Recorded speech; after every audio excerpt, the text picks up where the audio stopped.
the one township and so on. Now, down in Tamworth in New South Wales, the national strike was embraced with both hands.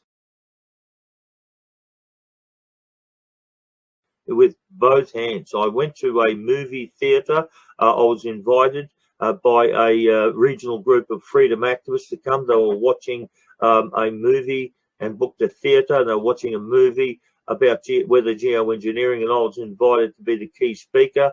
And it went down very well. It was really it was embraced with both hands. Now, the interesting thing, I mean, this will make your audience chuckle, and it will make you chuckle perhaps. But the interesting thing was this: in the picture theatre was in a shopping centre in Tamworth, and when I got up to speak, I was speaking for, I don't know, nearly 10 minutes, and one of the event organisers came in and said to me, John, you've got to watch your language, because, you know, every now and then I forget where I am and let loose. And she says, you've got to watch your language. Be careful, be careful. And I said, what's wrong, sis? What's going on? And she said, listen, I don't know what's going on with the sound, but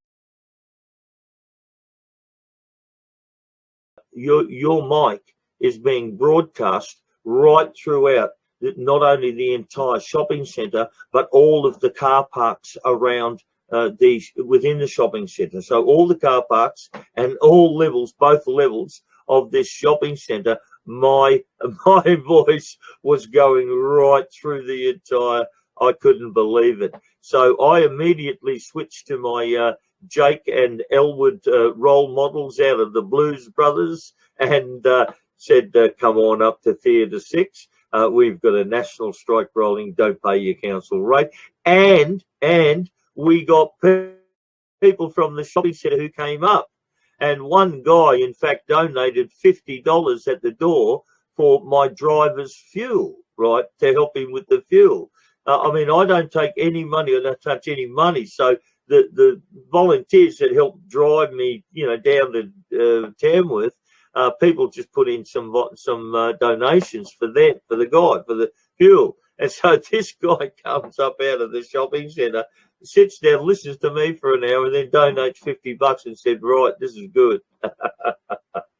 So look, Tamworth, country people, inland city, beautiful place, warmly received. They are now organising themselves, to vote and get it all voted for, and to encourage others and to embrace the strike. Now, I then go down into Sydney and met with different parties in Sydney, but one of the big support parties was the Basque, BASQUE, in Spain, France, around that area in Europe. They've got a great community in Sydney, and I went to a welcome dinner at Darlinghurst at the Basque Club, and to a packed house of 50, 60, because that's all it'll fit. Great little club.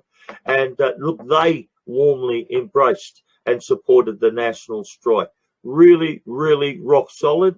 This group of people with great history, great freedom history. I go to Queensland to a town called Kingaroy. Again, farming people and people living in regional Queensland. There was well over 50 people came to a meeting in a sheep paddock we had, and we spent 3 hours talking the national strike through. And again, unanimous support there. The shrug of the shoulders was that, John, listen, it's the only thing at this stage that's genuine, and it's proper action, and it's doing something. Everything else is just virtue signaling. So I think I'm winning them over. I think I'm winning these people over just with common sense talk and putting it out there. Okay, so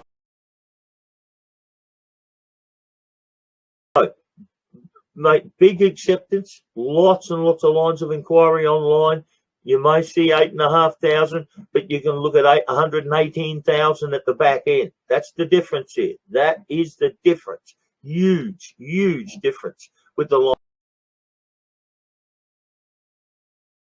lines of inquiry. Then you look at the tribes of people, the tribes that have come in to support the national strike. Loose groups. You've got common law people that have come in. You've got Arnie Glinda and Aboriginal people coming in to support it. You've got the Western Australian Builders Alliance people coming in to support it. You've got many different tribes and clans that previously could not or would not unite around a common cause are now uniting around this national strike. And it's going to go further. It's going to go further. Look, everyone, I think, saw the interview with Chris Sky. This national strike here in Australia is now gathering interest from overseas countries in the UK, Canada in particular. Okay. Now, Chris Sky really wants to know a lot more about this national strike, and he wants to take that up and have some discussions in Canada within the freedom movement over there. Everyone is looking at us Aussies and this national strike and how we go about it, and our discipline and how we execute the strike actions. And it's going to become both an inspiration and a template for other countries around the world. So I urge every one of your listeners, Laura, please get in and give this national strike your support, but also let's do it really well. Let's show the world how to do this. There's great interest out there. I'm sorry, I'm just having a bit of a hiccup. But there's great interest out there. You can see it, and it's tangible, and it's measurable. Okay, and it's not just coming from one demographic, one state, one group. It's broad. It's very broad. Okay, so all of that is a really great. It's where we should be. And look, I want to read if I can the aim of national strike in terms of what has just been posted. Let me just have a look here, and I've put this up on social media that our national strike strategy should not only be to confront this Australia's belligerent occupation and those forces behind it, right? It's not good enough just to shirt front it. No, the national strike strategy should also be to lay siege to this belligerent occupation, to deprive it of all oxygen, to publicly shame it and publicly humiliate it, and to mock it all with our art, our music, our literature, our stubbornness, our joy, our brilliance, and our ability to tell our own stories and not the stories we are being brainwashed into believing.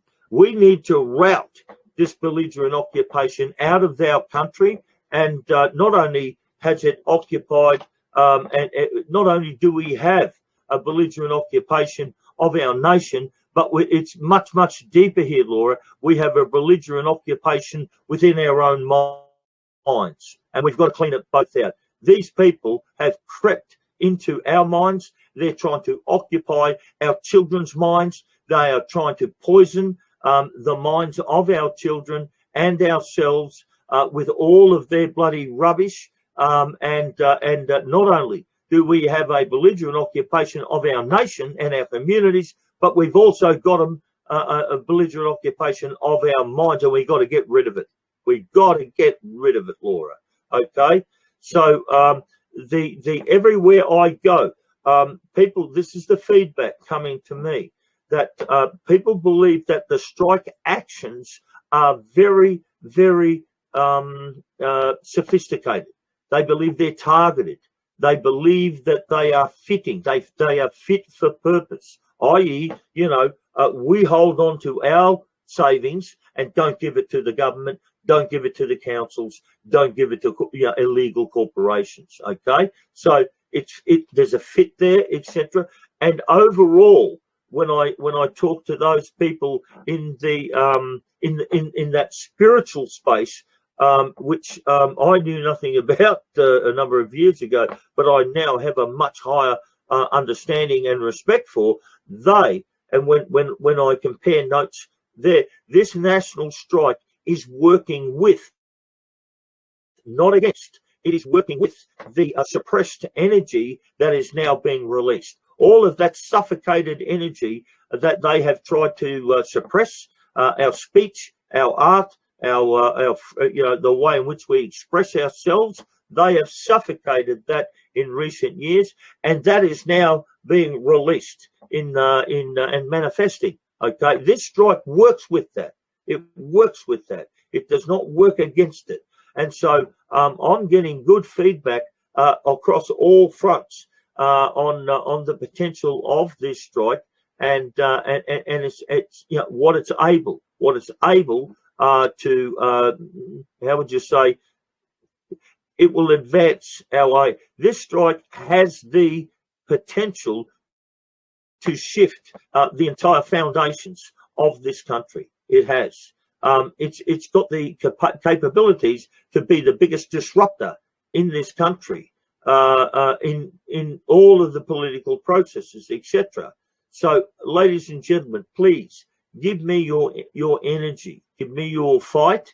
I will use it responsibly. I will use it in such a way for the benefit of our nation and her people, and nothing else. Nothing else. I have no other, and will never do anything else with it.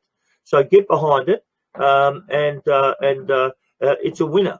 It's a lay down misère. And quite frankly, Laura, I've never had an easier strike to sell in my entire career. I mean, seriously, every strike in my career has been about a couple of things. One is, we want what you've got, right? We want what you have, Mr. Cabal or Mr. Belligerent Occupation, or we want more of what you have. We want more money or more time off work or whatever. Okay, but it was always a case of fighting the slave system and getting an extra foot of chain. That was the basis of the strike. We want what you have, but not now. This strike now, sister, is diametric. We don't want what you have. We don't want any of it, right? We don't want your big pharma. We don't want your mass media. We don't want your fake fiat currency. We don't want your belligerent parliaments. We don't want your courts, your cops, your councils, and everything else. Get out of here. Get out. So for the first time in my known, lefty trade union history and all of my studies and learnings, I've gone from, we want what you have, give it to us, or we're going to take it off you and take you down. If you don't, give us, or give us more of what you have, right? If not all of it, give us more, okay? Now, I've gone from that to we don't. We want you out. And the reason for that, sister, is that this belligerent occupation is poisoning us. We are drinking Babylonian poison here, and it's killing us. It's killing us, and to the point where this is not they're not murdering us anymore. I mean, we're committing mass suicide here by agreeing with these people. We are not being murdered. We are agreeing to mass suicide here. I mean, this is, we've really got to clean our heads out and clean our country out. So this strike has been well received. It's got a hell of a lot of lines of inquiry. It's fit for purpose. It meets the needs, and people are now seeing it, right, and embracing it. So I'm, and as this strike actions build, as we get it better and better and bigger and bigger, you are going to see that we are laying siege to this belligerent occupation. We are laying siege to it. We're not just confronting it and shirt-fronting it. We are laying siege to it and telling it to get out, right? We've had enough of them, right? So I'm very pleased with where we're up to. Lots and lots of hard work has gone into it. We are not accepting money. We're doing all of this by ourselves and with volunteers. Money complicates things. It opens up all sorts of doors to allegations of mishandling of money, and I just don't need it. I'll tell you now, yes, the National Strike Team could use some financial help. I'm telling you, I don't mind saying it. I mean, I have committed to over 20 grand to put all the, the website and all that stuff up. But I don't want it because it complicates things. It gets ugly, and it introduces an element into the strike that just becomes a pain in the arse. Okay, so that's where that's up to. We are just doing the best we got with what we have, and but where we are excelling is the type of people that we are attracting. We are attracting really, really decent people into the national strike. They are putting their shoulder to the wheel. They are giving us their energy, and they are bringing some great skill sets. That is helping us out. I mean, as an example, we've attracted 2 fantastic women who are artists, different artists, and they are doing fantastic artwork for all of our posters and beer coasters and promotional stuff. And also we are now doing caricatures and cartoons and working on that. And that, I think, is going to be a big hit. So we are attracting into the National Strike Team here, Laura, some fantastically gifted people with the warmest hearts and the greatest intentions. And, you can only do well when you have people of that caliber. We have to constantly guard against infiltration, constantly guard against people trying to get in and bring it down on the inside.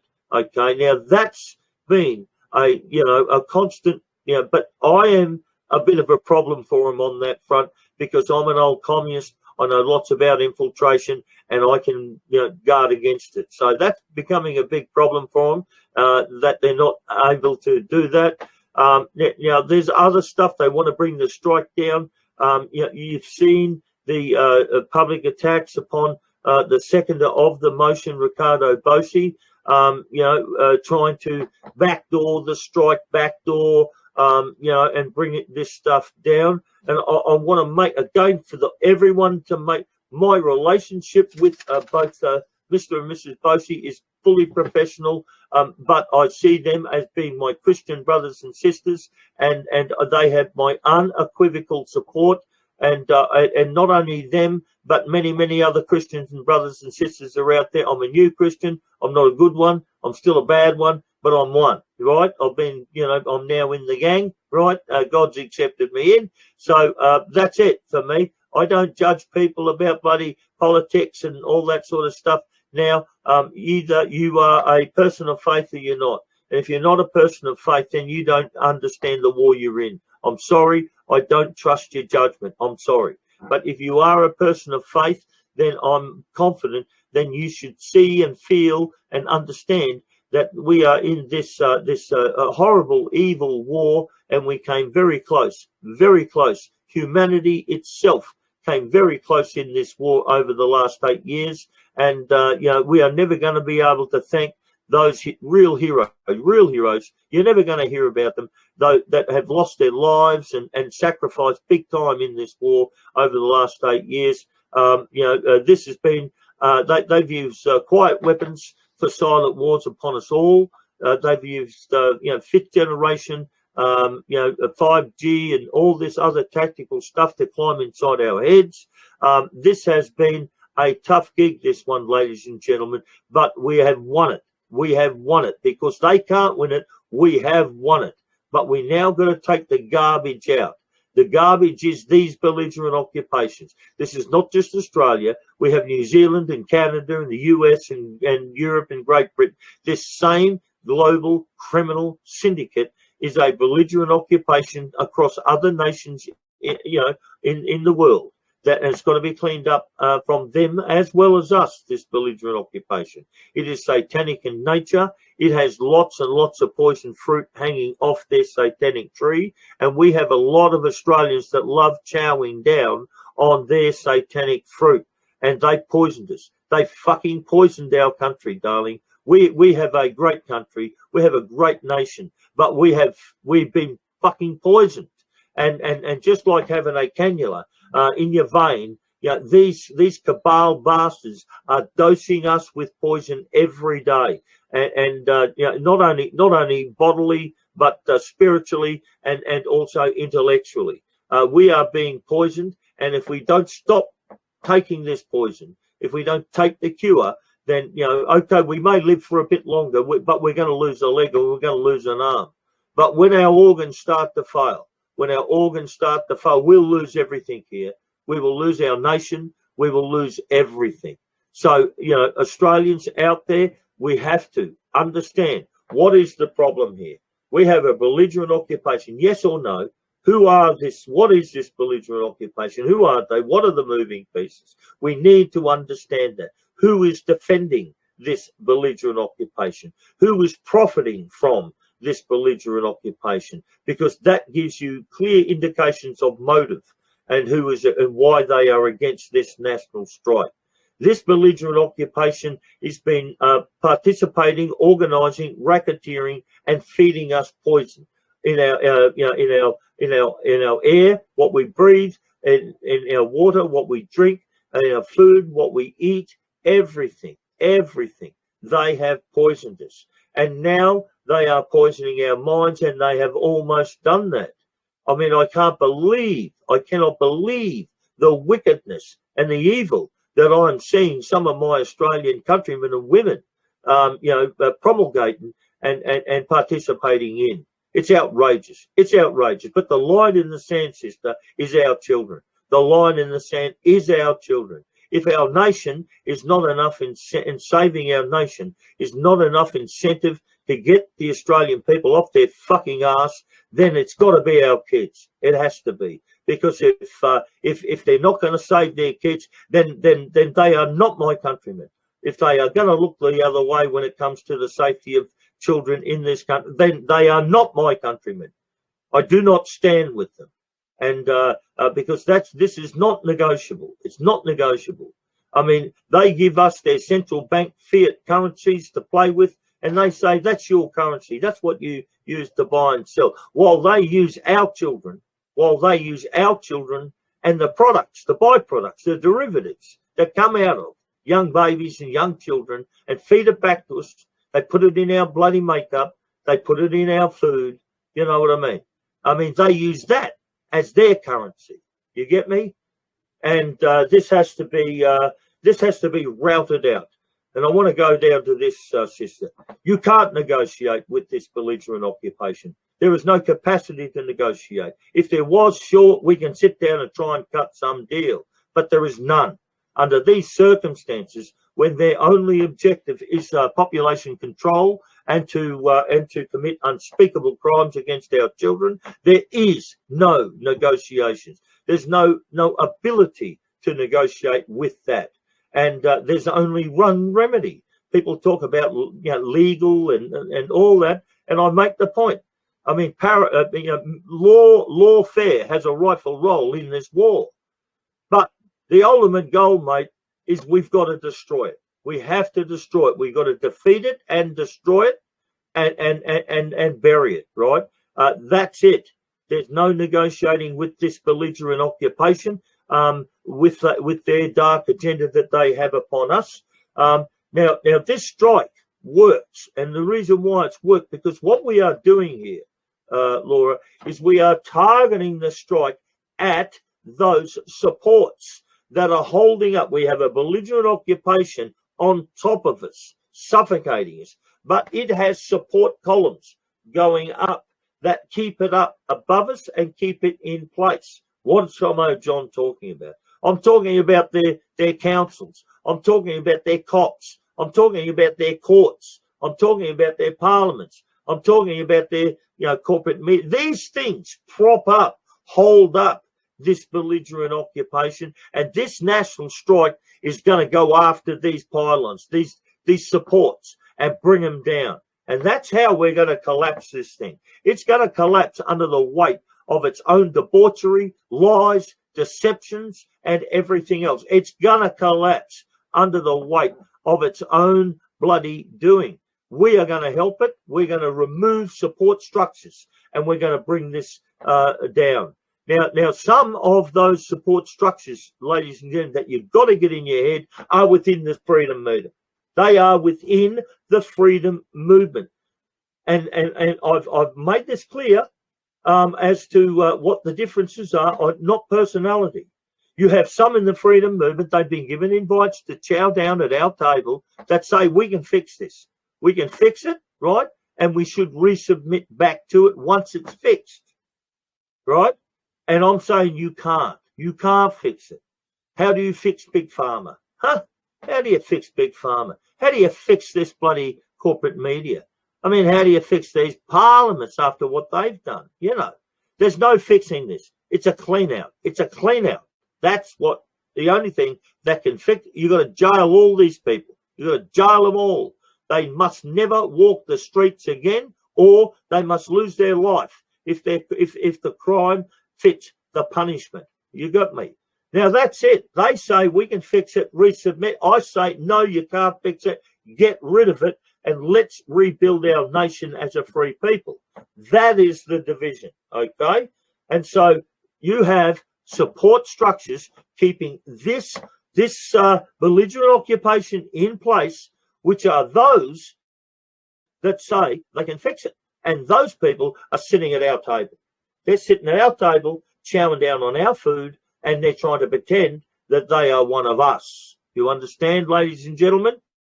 You see, this is not about person that this fracture, all these divisions are really, really genuinely engineered, and they're engineered for good reason, because there is fundamental differences. Now, Comrade John just simply wants to bring these differences out and discuss them.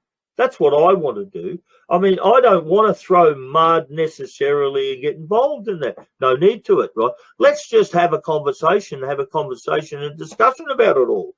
If we are not too traumatized, we should, i.e. with all the trauma inflicted upon us, we should be able to do this and achieve this, and we can work out which is the way forward, i.e. should we fix it and should we resubmit to it? Should we do that, right?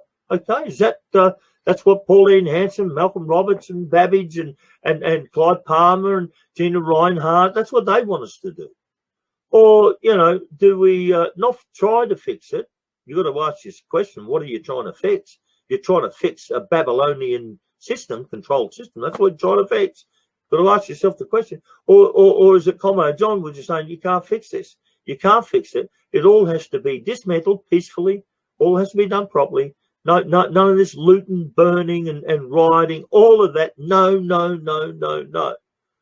You collapse it, you bring it down in a controlled demolition by pulling out the supports. And this is what this national strike is designed to do. It's becoming more targeted. It's becoming more sophisticated. And the people who are joining this national strike are becoming more and more smarter. They are really able to grasp where all this is going. Okay, so I'm very pleased with where we're up to. I'm so pleased we haven't been overwhelmed with 1 million people yet, because we're not ready for it, right? Just not ready. But this is going to go national. It is going to get big. I believe what Chris Guy and others are saying, it's going to go international, and it's going to be one of the best initiatives that have come out of the freedom movement. And it's come out of here in Australia, and you know, I give my word to all of those people supporting this national strike that one, I will only ever discharge my duties and the power that it gives me in a responsible manner for the benefit of our nation and her people. Nothing more. I won't go any further than that, and that's how I will discharge my duties. As soon as we get rid of the belligerent occupation, as soon as we stop this child trafficking shit that's going on by cops, courts and child protection agencies and all the rest of them, that's it. I've discharged my duties. I have discharged my duties as per the resolution of the strike. I have no role in the rebuilding of this country and the direction it takes, except as an ordinary person with a vote. That's it. That's going to be my role afterwards, right? So there is nothing to fear from me. There's no other. I've been very clear. I'm not a member of any political party, any organisation, any secret society. I'm under no obligations for any secret oaths. I've never in 11 years asked for any money. In 11 years as a person of public interest, I've never had allegations made against me for stealing or for corruption or for any sex crimes or anything. I've been married for over 30 years. I've got 2 beautiful kids, and I carry a lot of baggage. I carry a lot of baggage from where I've come from, but I also bring inside that baggage a ton of skill on how to handle power responsibly and to discharge my duties in an honourable way. This strike's a winner, ladies and gentlemen. It is a laid down misere. And thank you, Rick Bosi. Thank you all the A1. Thank you to the Uniting White people, and thank you to most of all that small group of women, and they are just almost exclusively women, volunteers who are now around me and who are giving me 200% when they only had about 50 or 60% to give at the start, and now they're giving me 200%. I hope they can keep going. I hope I can keep going. But this team that's been put together is effective. The rubber has hit the road. We are making big gains. We are the feedback coming to me from people who've come to our social media and come to our strike team for help is good. They're all having good experiences. Yes, there's been a few bumps and scrapes, and I think the disagreements tend to come from people who have been traumatized, and they're easily set off and triggered. And I feel very I agree for them. They've got a lot of anger in that, and it's pointed sometimes at me and sometimes at the team members, and they say things they don't mean, right? And so I agree for these people, and I hope they get well, because I think they've just been bashed and all that and traumatized so badly that they just say and do things they normally would not do. But for everyone else out there, we have built this big campfire. It's called the National Strike of Australia. It's warm, it's welcoming. Come, bring your tribe, bring your clan. There's room for them all, and tell us and help us build bigger and better strike actions against this belligerent occupation. Come and we will embrace them. We'll embrace them and we'll put them into effect. If we can convert your initiatives, what you're bringing forward, into a strike action, that's the key. It's got to be converted into a strike action. Some of these we can't. Right, great idea, but we can't convert them into a strike action. Okay, so if we can, we will. Okay, so bring your clan, bring your family. It's a great campfire. It's warm, it's welcoming, and we are uniting the tribes here. We are uniting the tribes. That's what's going on. Laura, I'll have a break. You can ask me any questions you like. I know we're not going to open the mic, but you can spear some questions at me, and I'll respond.